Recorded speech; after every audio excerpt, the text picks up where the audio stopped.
Snow white. एक दफा का जिक्र है कि एक दूर दराज के खूबसूरत जंगल के वस्त में एक शाही महल था, जहां एक खूबसूरत शहजादी स्नो वाइट रहती थी। इसकी जल्द बर्फ की तरह सफेद, बालात की तारीकी की तरह स्याह और होंठ गुलाब की तरह सुर्ख थे। इसकी खूबसूरती की मिसाल कोई ना थी। स्नो वाइट की सौतेली माँ, जो कि एक जालिम और जादूगर मलिका थी, उसकी खूबसूरती से बहुत हसद करती थी। मलिका के पास एक जादुई आईना था जो हमेशा सच बोलता था। हर रोज मलिका आईने से पूछती, आईने आईने बता तो सही, दुनिया में सबसे हुसैन कौन है? और आईना हमेशा जवाब देता, ये मलिका, ताव सबसे हुसैन है।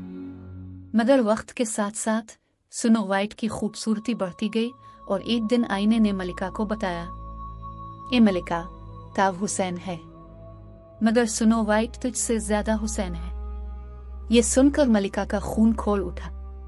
इसने सोचा कि स्नो वाइट को अपने रास्ते से हटाना ही बेहतर होगा। इसने अपने शिकारी को बुलाया और हुक्म दिया कि वो स्नो वाइट को जंगल में ले जाकर मार डाले। शिकारी स्नो वाइट को जंगल में ले गया, मगर उसकी मासूमियत और खूबसूरती देखकर उसका दिल पिघल गया।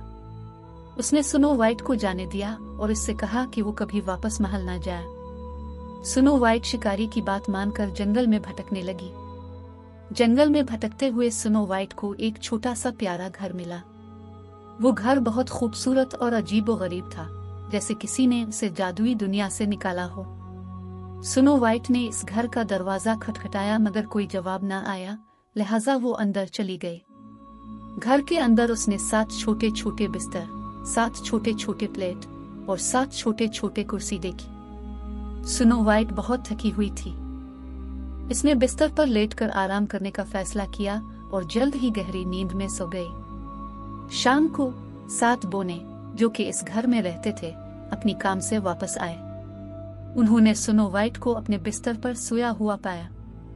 बोने हैरान हो गए और आपस में सरगोशियां करने लगे कि ये कौन है। जब स्नो वाइट जागी तो बोनों ने इससे पूछा कि वो कौन है और यहाँ क्यों आई है। स्नो वाइट की कहानी।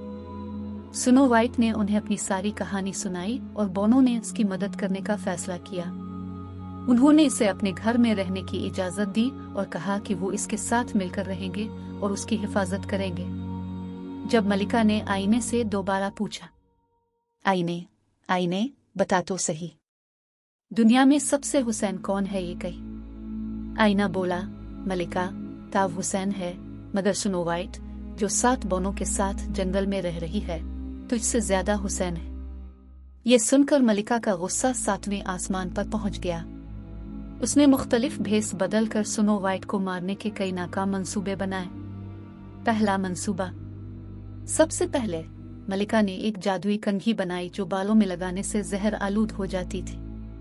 वो एक बूढ़ी औरत का रूप धार कर बोनों के घर पहुंची और स्नो वाइट को कंघी तोहफे में दी। जैसे ही स्नो वाइट ने कंघी बालों में लगाई, वो बेहोश हो गई।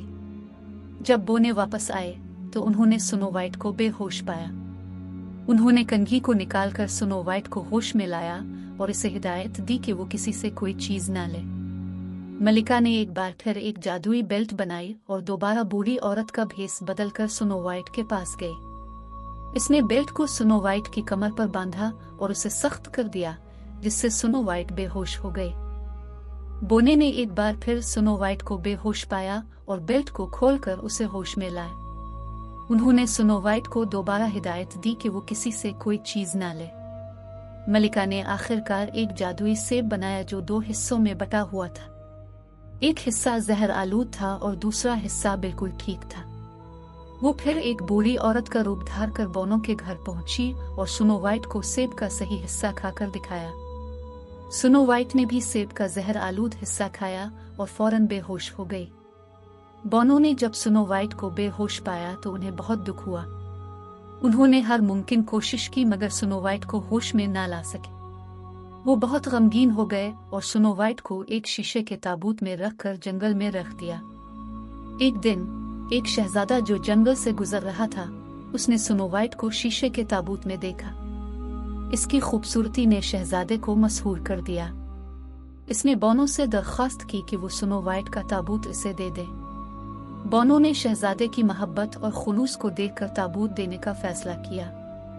शहजादा ताबूत के करीब आया और स्नो वाइट के माथे पर बोसा दिया। इस बोसे से जादू टूट गया और स्नो वाइट होश में आ गई। बोने और शहजादा दोनों बहुत खुश हो गए। स्नो वाइट और शहजादे की शादी हुई और वो हमेशा खुशी खुशी रहने लगे। मलिका को इसके जादुई अमलों की सजा मिली और इसे अपनी हसद की वजह से हमेशा के लिए तन्हाई में रहना पड़ा।